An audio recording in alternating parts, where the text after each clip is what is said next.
Well, hey guys, welcome to tonight's live stream. So 20th of March, we're into it, and lots and lots happening, and lots of news, and all sorts of things. So, it's interesting now because now Europe is really starting to feel it, and if you look at Italy, we've had over 400 people, 900 people in 2 days that have died. But we'll look at how what that means, not what that means, but in terms of the stats. And I want to sort of give it a bit of a mass look and then relate it back to where the market is right now for property investors and landlords, because there's a lot of information coming out. So I'm not going to spend too much on the coronavirus side of things today. We'll go through a couple of things, but I want to really get into the property investor side today. And look, guys, any questions you've got, pump them through on the live chat, and I'm online here right now, and I can actually do that. But so good. So let's get started anyway. So let's get started anyway. Cool. So that's, if you haven't been with us before, the Worldometer is the where I grab my data from. I just find it a really good site to use, so feel free to use that. Okay, so I've been saying for a while, 30 days. We're counting down to 30 days because I think by the end of 30 days that the infection curve will be over the peak of that curve. Okay, hopefully we can get that down lower, or sooner. But that's my theory. And then I think we've got 90 days, I said, until, the massive lifestyle impact. And I think that's quite interesting because, actually somebody's just said lots of echo on my side. I wonder why that is. In fact, maybe I need to check that because I know it started off like that. Let me just, see how it is. Just tell me if it's all right once you do it. But anyway, 90 days will be the lifestyle impact because we're putting things back together and getting back to some normality. Okay. And then obviously 2020 is cancelled. There's just so much, disruption that we're going to have to sort out. So we need to deal with that. But anyway, that's sort of my theory around this from what I'm seeing. And I'm still sticking by this, actually. Looking at the various countries and how they've dealt with it in the various ways. And yesterday we talked about 3 ways. So go back and have a look at that video if you're not sure the approach that countries are taking. Okay. Each day is different and I'm using different information. So it's good to go back and watch them. It's not that the data, some of the data is irrelevant, but actually a lot of it, the content stays the same. So look guys, so, we've had, 28,000 additional so far, and not all countries have reported yet. Like the UK there hasn't reported yet, for today. And pretty full on actually. But look, we're starting to see that, the bell curve, and you'll hear me talk about that a lot. If you go back to day one, you'll see that that's what I'm talking about. But look, there's a real human tragedy around this, and that's, it's, you see 10,000 deaths there. It's pretty full on, and for most people, it's quite surreal, and I think it's going to take some time getting used to that. Let's see where we go from there. Look, guys, so I've talked about this bell curve, and this is the confirmed cases in the UK and the bell curve. Now, this is a lesson here, okay?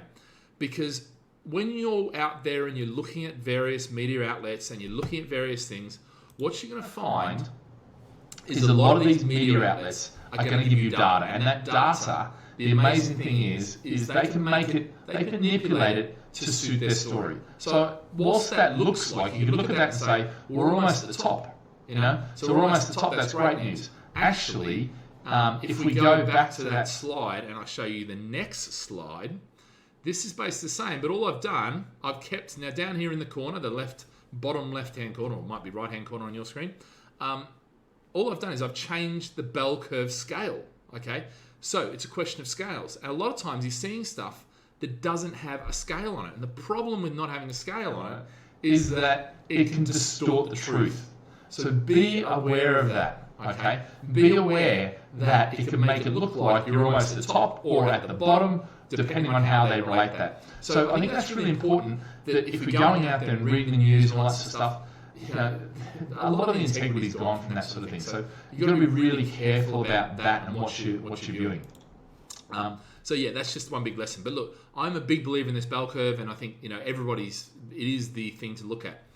But let's have a look at the bell curve maths. Okay, now I love my maths and I love my Excel spreadsheets and all that sort of stuff. But the amazing thing is here, if you look at China, okay, And this might be a little bit morbid now, not morbid, but a bit full on and confrontational. But I think we need some reality so you realise where we are in this grand scheme of things for this entire virus. And that is, if you look at the bell curve maths, okay, so 80,000 people have been infected in China. Yeah, they have 1.386 billion people. Yeah, so that's less than 1%. In fact, it's 0.00005772001%. Sorry, not percent. Percent fraction. So basically, and the percentage is 0.00577. Yeah, percent. So it's less than 1%. Now, actually, this is people who've been tested and said, yes, you have got the coronavirus. If you take a look at people that aren't getting tested, they reckon there could be at least 10 times more than that. Yeah? So 10 times more, okay, means that 800,000 people are infected. They reckon that an estimated 60% is what they get to the herd immunity and that sort of thing. And the interesting thing with that is 60% of 1.36 basically leaves, okay, 831 million, 520. So you can see that's a massive amount still to get the virus in order to achieve any resemblance of herd immunity on its own, okay? And they're not 100% sure they think it is, that you get the antibodies after you get it, and so you won't necessarily catch it the second time. Or you may be able to, but it wouldn't be as bad, So when you start looking at that, there's still a lot of people in China that potentially could get it. So when we talk about second waves and third waves, and the second wave being worse than the first wave, this could, get much worse. And that's why they really want to clamp it down, give them time to get the vaccine, get the time to the medical services and that sort of thing. All right, let's take a look at the UK, because I think that's the next interesting thing. UK, 3,200 infected as of today. I mean, there's a few more than that, I'm sure. 66 million people, less than 1%. So it's 0.00004484848. Yeah, or 0.00484%. Yeah, so it's minuscule numbers right now. Watch these numbers jump over the next 2 weeks. Yeah, because we are now full on into that bell curve. Yeah, we're only at the start of the bell curve. Yeah, so we've got to be aware of that and conscious of that. But 10 times that number, 39,500,000 that potentially we could be. So I'll put the thing back up. Whoops, sorry. Yeah. Let me get the scale back up. Yeah, so 39.5 remaining to be infected if we work on that sort of 60%. So that's some serious things still to come. So we're at the very start of the start, and that's why the World Health Organization is refusing now, or they're not really giving us a lot of direction as to how long this will last. I mean, as humans, we want an end date, and we want to be told this is when it ends. But the reality is, this has still got legs to run. Yeah. So we need to get into, doing things a little bit differently. I talked yesterday about, getting rid of throwing out the handshake now and doing, the thumbs up or the fist pump, depending on what you want to do. And I think the reality is that is what we're going to have to do. One of the other things in Italy that we'll look at too with this bell curve is that, bell curve here is basically, if you look at the bell curve now, you can look at the cases bell curve, but then you can look at the deaths bell curve. And the thing is it's around about 7 to 10 days from the time you start to show things before you die, if you die, okay? So what that means is that 7 to 10 days, let's say 2 weeks, is about the time, the lag. So you're going to see this spike in cases, and then about 2 weeks after, 1 to 2 weeks after, you're going to see the deaths follow. So if you look, Italy is still going up, but it started to come down a little bit. But actually the deaths have started to ramp up now because they're probably a week or two behind. The only thing with deaths that is not good, good's not the right word, it's basically, sorry guys about the audio, I know, I'll have to work it out. But anyway, we'll deal with that tomorrow. I'll work it out while I'm there. But look, the only thing with the audio in that, the only thing with the deaths is that we know what the deaths are, unless they're lying. We don't know what the cases are. So a lot of these figures can be wrong. All right. So, Now, here's the case for social distancing. And this is why it's so important that we have the lockdown and that people observe the lockdown and we actually do something about that, okay? So if you have a look, one person infects in 5 days 2.5 people, yeah? But then by 30 days, that's 406 people infected. Yeah. Whereas if one person, if we halve that 2.5 to 1.25, yeah, halve the number of people that we're infecting, that after 30 days is only 15 people. A massive difference.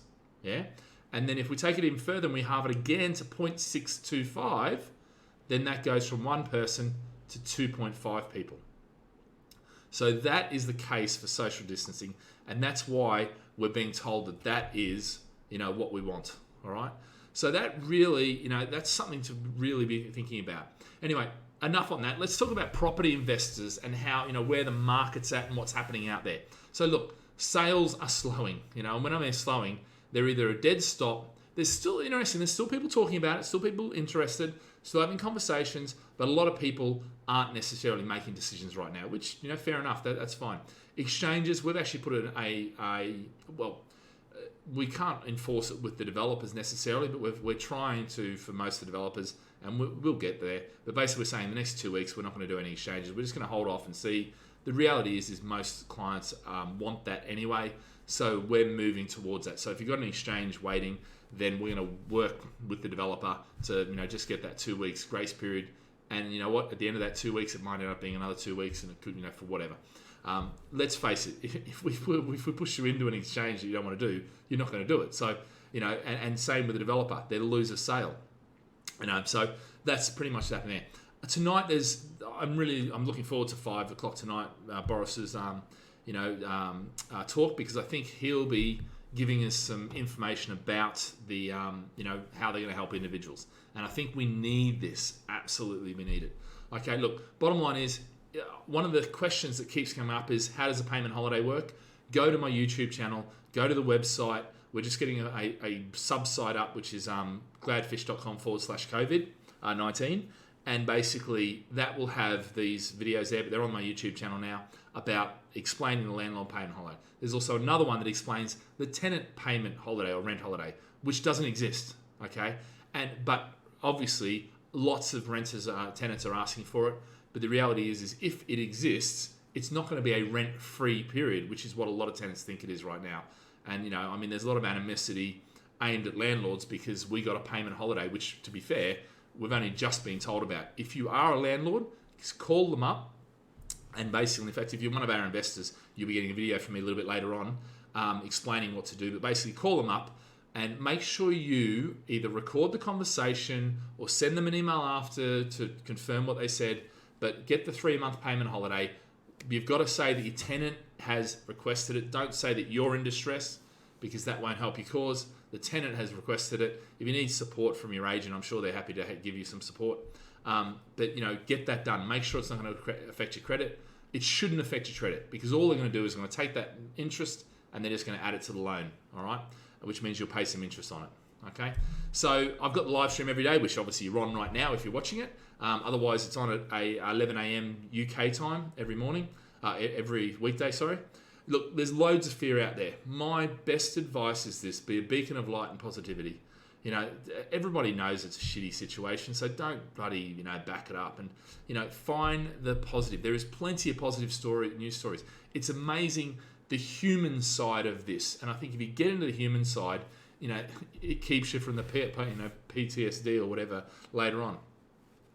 There is lots happening, and really as a human species and as a country, we can join together and we can really be positive about this in the face of all this negativity. I'm looking at it as opportunity too, because, I've got 4 or 5 more videos to do and I've got a few emails to do and that sort of stuff. And then what I'm looking to do is actually taking some time out with the kids. I'm on self-imposed isolation because I got back to Singapore. And so, I should finish that on Sunday, which will be great because I can see the kids again and all that. But look, guys, there's also a tenant email that I'm sending out today, a landlord's email I'm sending out today, so explaining the situation. And they're both backed up with videos, okay? So either watch the video, it'll be either on that site a little later on. The other side, lots of questions that come up is rent and legal, okay? Can you apply for rent and legal? And the answer is yes, you can, absolutely. The challenge you may have, okay, a lot of rent and legal policies have shut down for new policies now, okay? So there's that aspect. But there's another aspect, which is that a lot of them have a 60-day no claim clause. So in other words, between the time you sign up and 60 days, you can't make a claim. But that doesn't mean that you still can't benefit from the policy after that 60 days. So, it may be that the tenant doesn't go in arrears or, that sort of stuff, or you miss the first 60 days of that, but then they'll cover the eviction down the road if they need to do that, or chase the rent if they need to do that down the road. There's no guarantees, and to be fair, there's not a lot coming out from those guys how they'll treat it, whether they just go, no, it's an act of God, it's a force majeure, whatever, so we don't know that. But anyway, guys, look, best of luck, stay healthy, look after your families, and I think whatever you do, try and turn this into a positive. And what I'll say is this, is, if you've got a business, if you're, got a job, try and find a creative solution to get through this, whatever that may be. To my, the guys that are property consultants that are on the phone talking to people all day, every day, what I'm saying to them is, be human, don't be a robot that's just thinking, how am I going to make my next commission? I mean, none of my guys are like that anyway. So, but the reality is you've got to see the human side in this. And I think if you do that and you try and find a creative solution, we'll all get through this together. I mean, it is a shitty situation. Nobody should be like Trump, who's trying to blame the Chinese, and that's just ridiculous. I mean, at the end of the day, this happens, and we've been forecasting it to happen, whether it happened in China or wherever. We can try and blame an individual country. I mean, it's all rubbish and it's all that. But look, the most important thing is stay safe, stay healthy, and find some stuff. I'll actually be, Ali, my wife, has got all the stuff, so she's doing the video on, stuff to do with your kids. So she's preparing all that sort of thing and all the resources and the link to. So we'll be getting that out probably over the weekend by the time it comes out. But yeah, guys, that's it for today. So stay safe, stay healthy. And I'm going to be back on Monday, but you'll probably, if you're on my YouTube channel, I've got about 4 or 5 other videos to do. So you'll be getting lots from me. I guess my personal contribution, the thing that I can actually do and the thing I control is the information that I'm putting out to the investors. Hopefully give you some certainty that all is not lost. And I do still think that V response is going to come back. V is going to come back at the end, once we're through this.